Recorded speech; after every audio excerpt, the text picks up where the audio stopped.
Papo em Dia de volta. Fui hipnotizada e agora estou ótima, pronta para o retorno. E agora o quadro com a doutora Francine Mendonça, Entendendo o Cérebro, que vai falar hoje sobre problemas de atenção e memória. Tô precisando, doctor. Tô precisando, gente. É muita informação, né? A gente não consegue processar tudo. A mente acelerada, vou entender tudo isso hoje. E temos uma convidada, né, doctor? Temos uma convidada, eu trouxe aqui hoje uma neuropsicóloga, tá? Liane Bastos. Vou passar aqui o currículo dela, é vasto, só vou resumir para vocês. Ela é mestre em psicologia, com especialização em neuropsicologia, residência em saúde com ênfase em neurologia e neurocirurgia na Unifesp, não é isso? Reabilitação neuropsicológica na USP. Olha, vamos entender um pouquinho o que é atenção, o que é memória, quando a gente utiliza a neuropsicologia para nos ajudar no diagnóstico e na reabilitação dos pacientes com problema. Mas antes, voltando aqui para atenção plena, para memória, vamos rodar a vinheta, vai.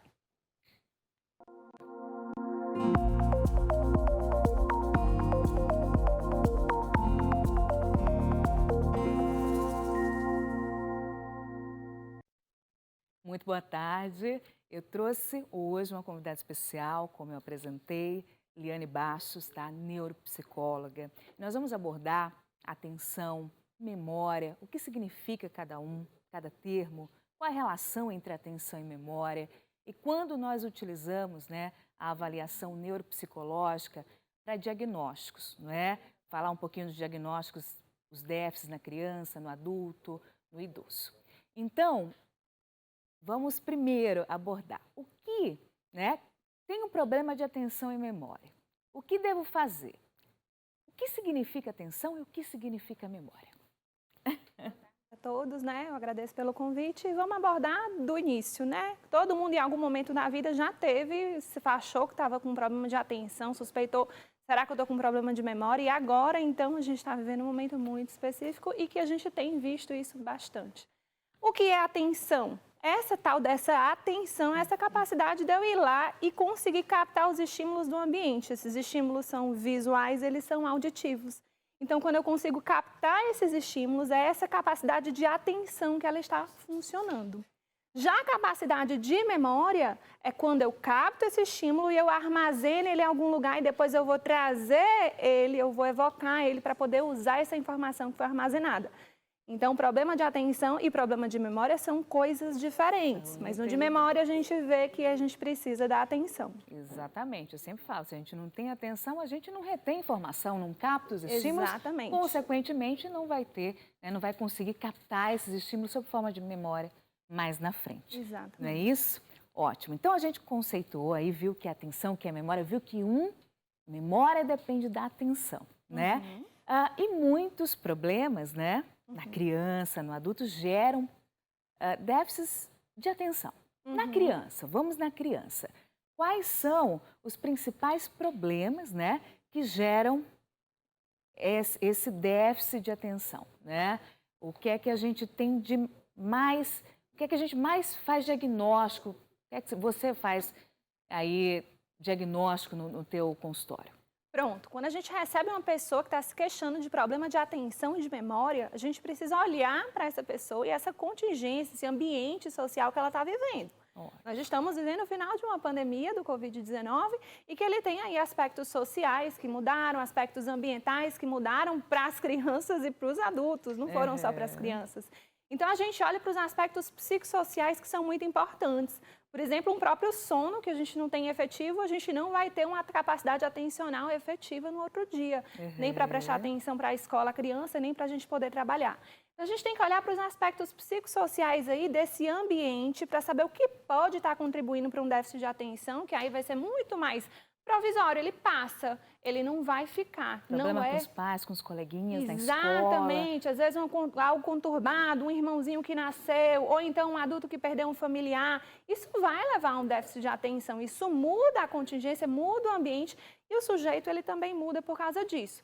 No entanto, isso tende a ser provisório, isso tende a passar. Tá vendo, gente? Então, esses quadros psicossociais, desde que não se mantém esse estímulo, né? Exatamente. Tendem, né, a ser transitórios. Então, são déficits de atenção transitórias. Então, são coisas que a gente olha na avaliação para identificar no ambiente, na situação social, para poder ajudar a mudar, direcionar, mas que não se constitui normalmente como algo que vai ficar naquela pessoa, algo que vai continuar. Então, tem um prognóstico super favorável. Excelente. Então, isso é uma das causas de déficit de atenção na criança.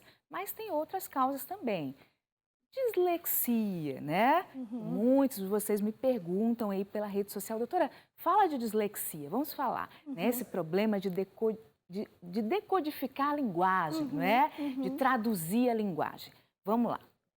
É comum a dislexia na atenção? É comum essa comorbidade de déficit de atenção com dislexia. O que é a dislexia, doutora Francine?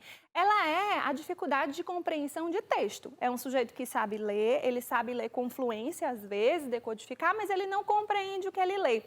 Mas é importante que a cada 10 casos de dislexia diagnosticado, muitas vezes 7 são errados. Peraí, a cada 10 casos de diagnóstico, de transtorno de leitura de dislexia, 7 são errados. Olha Por só. quê? Porque, na verdade, são déficits de atenção ou são outras questões psicossociais que estão envolvidas. Ou seja, a dislexia é um déficit de algo que eu já captei e eu preciso decodificar. Eu faço uma segunda coisa com o que eu captei do ambiente.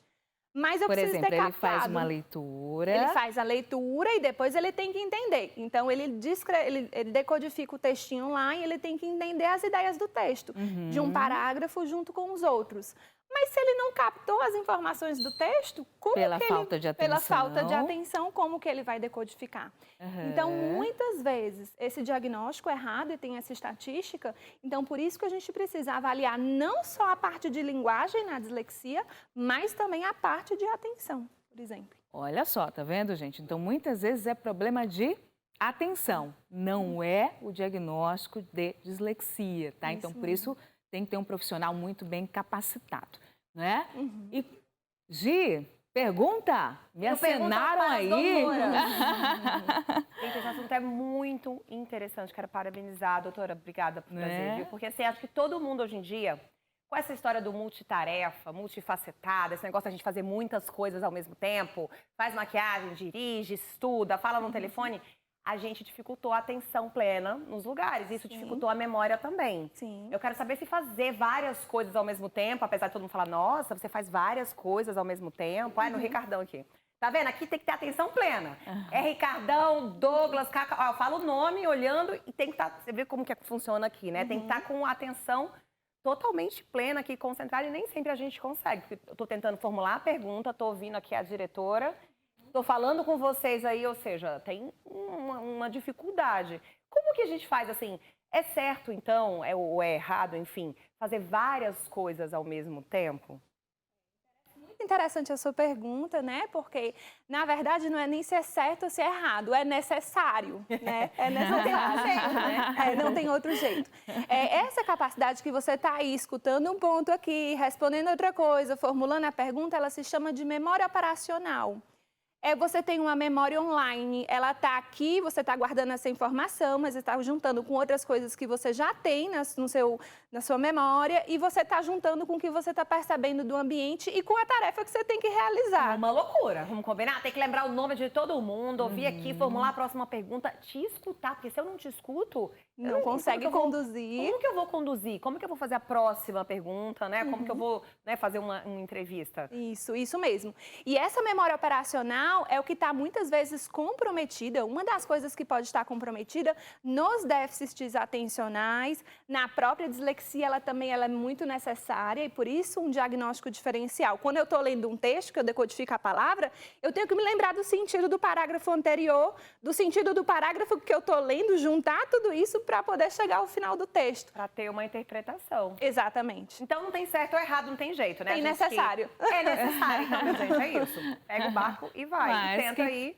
Fala, doutor. Mas que gera déficits atencionais, infelizmente, né? Isso, Porque essas exatamente. múltiplas tarefas a gente não consegue muitas vezes captar bem a informação. Exatamente. Né? Por isso, quanto mais pausado a gente fizer nossas coisas, quanto menos os estímulos, né? Uma coisinha de cada vez facilita a atenção, consequentemente, não vai ter problemas na memória, tá? Isso. Essa E vocês relação. podem ter estratégias. A doutora está segurando alguma coisa para lhe ajudar a reter uma informação que precisa trazer em determinado momento, para não sobrecarregar essa tal dessa memória operacional, às vezes, né? Exatamente. Então, não vamos sobrecarregar essa memória operacional. Menos estímulos, por favor, Isso, né? isso. Mas ok. Então, a gente, voltando, muito boa pergunta da Gi, e a gente estava falando aqui das crianças, né? Então, problemas de atenção nas crianças. Ela falou os psicossociais, né?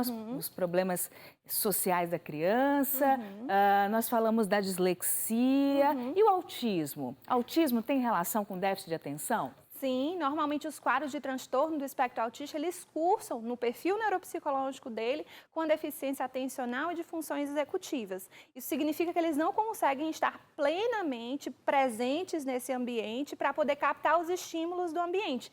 E eles não vão ter, então, como usar essas informações, manipular essas informações online depois para poder utilizá-las. Então, o déficit de atenção também é percebido no transtorno do espectro autista. Excelente. E outro transtorno muito comum e que a gente vai fazer um paralelo no adulto e na criança, tá? É o transtorno de déficit de atenção e hiperatividade, né? Enfim, o próprio nome já indica, existe relação atencional, tá? Então, quais as diferenças do transtorno na criança e no adulto? Pronto. A gente vê, né, uma evolução desse transtorno, porque um adulto com déficit de atenção foi uma criança com déficit de atenção. No entanto, na criança, a gente vê um perfil muito mais de agitação psicomotora, esse excesso de energia, uma dificuldade de controlar esse impulso, essa energia, que a gente chama de agitação psicomotora. O jovem e o adulto, ele vai apresentar muito mais uma agitação de pensamento, que ele não consegue controlar o pensamento dele, para onde o pensamento dele vai e voltar para onde ele deveria estar. Uma grande desorganização na criança e uma incapacidade, muita dificuldade de organização e planejamento da vida adulta, né? Então, na criança, ela tem aquela desorganização, ela é estabanada, as coisas caem, não sabe onde deixou as coisas, e o adulto, ele já não consegue fazer um planejamento para essa organização. Procrastina, né? Exatamente. Porque às vezes é confundido com ineficiência no trabalho, né? Exatamente. Porque ele não organiza, se distrai bastante, não é? Excelente. Em relação ao TDAH, então assim, eu suspeitei, como neurologista, vai muito no meu consultório, e eu posso encaminhar para o neuropsicólogo. Como são feitos os testes para o diagnóstico do TDAH? Por quê, gente? Se vocês leem, né, vocês vão lá no Google, vão ler características do TDAH, tem 10. A maioria da população se identifica com pelo menos a metade. Nossa, eu tenho dificuldade, eu atraso para fazer as coisas, eu procrastino, me distraio.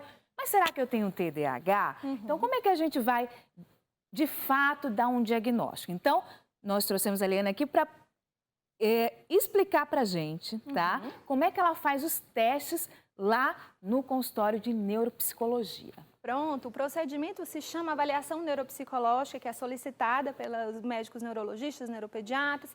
E esse procedimento, ele é composto por testes, aplicação de testes, de entrevistas e de escalas. Mas o que é esse tal desse teste? Todo mundo fica meio nervoso. O que é esse teste? E acha que é só um teste, né, na verdade. Só que são muitos testes. São pequenas atividades que a gente faz ali. De marcar uns estímulos, que eu digo como se fossem umas estrelinhas num papel.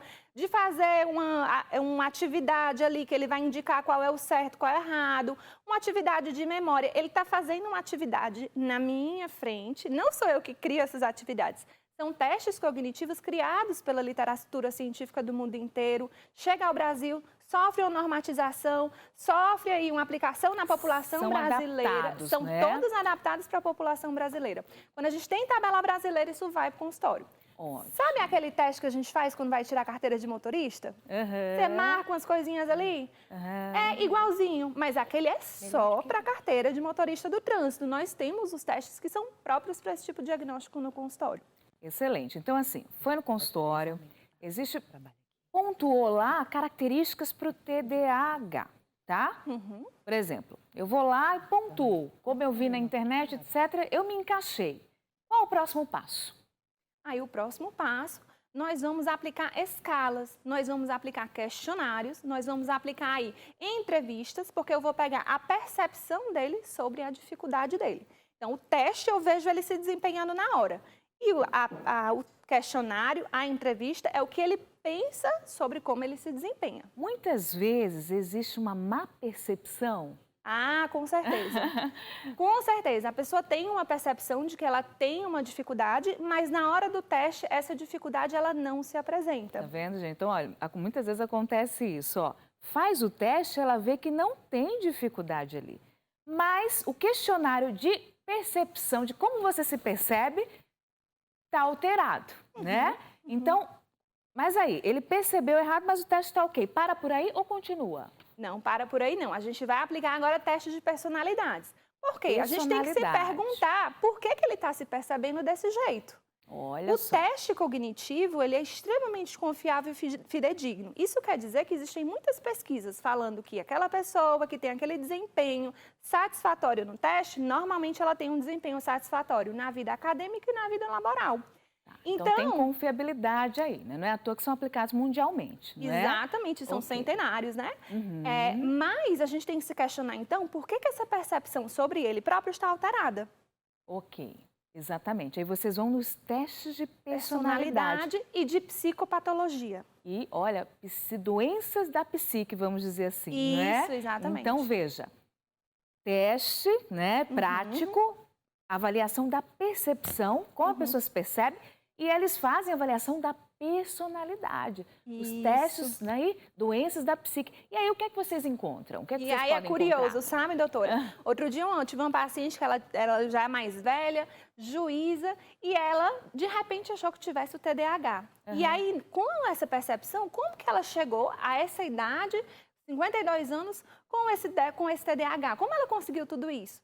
Na verdade, tinham muitos aspectos de psicopatologia, de ansiedade, de depressão, de coisas adaptativas do ambiente psicossocial que estavam que eles levando. avaliam lá também. Excelente, tá? Então, a gente falou, no adulto também tem a questão psicossocial, né, o TDAH, e no idoso, né? Muitas vezes a gente encaminha, né, para avaliação, porque nós suspeitamos de quadros de demência. O principal tipo de demência nós já falamos aqui, é o Alzheimer. Não é? Então, o que vocês fazem no consultório de vocês de uma forma mais rápida, que eu quero que você fale o tratamento. A gente tem um pouquinho de tempo, 3 minutos. Ai, meu Deus. No idoso, a gente também investiga, porque essa perda atencional no idoso pode ser um comprometimento cognitivo leve e não logo a demência, né? Então a gente tem um estágio antes da demência? A gente precisa olhar para um estágio que pode existir antes da demência, que pode cursar com déficit atencional e que muitas vezes não evolui para a demência. Ou seja, a gente pode tratar esse quadro. Excelente. Então, nós encaminhamos também quando, né, na suspeita de quadros de demência. E o tratamento, tá? O que vocês oferecem de tratamento no consultório? Né? Pronto. Hoje a gente trabalha bastante com uma técnica que ela é a mais abordada, que chama neurofeedback. Ela é uma técnica que se chama de neuromodulação, ela não é invasiva. E isso é muito atrativo para os pacientes, porque ele vai, aos poucos, modulando o cérebro desse paciente. Quando ela fala não invasiva, que coloca os eletrodozinhos, mas não tem nenhuma, né? A gente não coloca nenhuma energia lá dentro. Exatamente, é para monitorar. Não é isso? Neurofeedback. Isso. Não é? Ok. Fala só mais um pouquinho dele. Então, o neurofeedback, a gente coloca os eletrodos para monitorar a atividade elétrica desse paciente, para saber qual é a atividade elétrica daquele momento. Quando eu vejo a atividade elétrica, eu sei a quantidade de sinapses, vamos dizer assim. Ligações do cérebro. Isso, de como esse cérebro está ali funcionando, mais acelerado ou mais desacelerado. No déficit atencional, a gente vai ver uma desaceleração muitas vezes nessa região frontal. Então, eu vou programar o meu software com um documentário, alguma coisa que seja da escolha desse paciente, e aí, em seguida, ele só vai conseguir assistir quando ele tiver com uma atividade elétrica mais alta. Aquele nível, entendi. Então, neurofeedback, gente, é utilizado não invasivo, modulação cerebral, podemos dizer assim, né? Isso. Com estímulos, tá? Exatamente. Eu adorei. Bom, como o nosso tempo é curtinho, eu tenho uma proposta. Vamos Diga. fazer uma live para falar sobre isso, porque é muito Ai, que importante demais. hoje em dia. Muito Que tal? legal. Eu super top. Redes Vocês querem? sociais, então, Aceito. muito obrigada. Obrigada Esse a assunto é vocês. importantíssimo. Sim. Adorei, doutora. Bom. Excelente. Ó, a minha rede social, doutora Francine Mendonça, vocês muito bem sabem, toda quinta-feira eu tô aqui. Dessa vez teve o feriado, né? Aí eu não consegui gravar, a gente encaixou na quarta. E doutora Liane? @Liane Bastos, estou aqui à disposição, o que precisarem também. E a gente vai bater um papinho sobre memória, memorização. Com tudo, certeza, sabendo conte ler, comigo. né? Obrigada, viu, meninas? E obrigada a você também pela sua presença. Hoje não conseguimos ler o WhatsApp, mas amanhã a gente lê tudo, combinado? Beijo pra vocês e até amanhã. Ó, tem que ter a Ela falou que dancinha. quer dançar? Não, não quer não. Ah, eu amo essa música.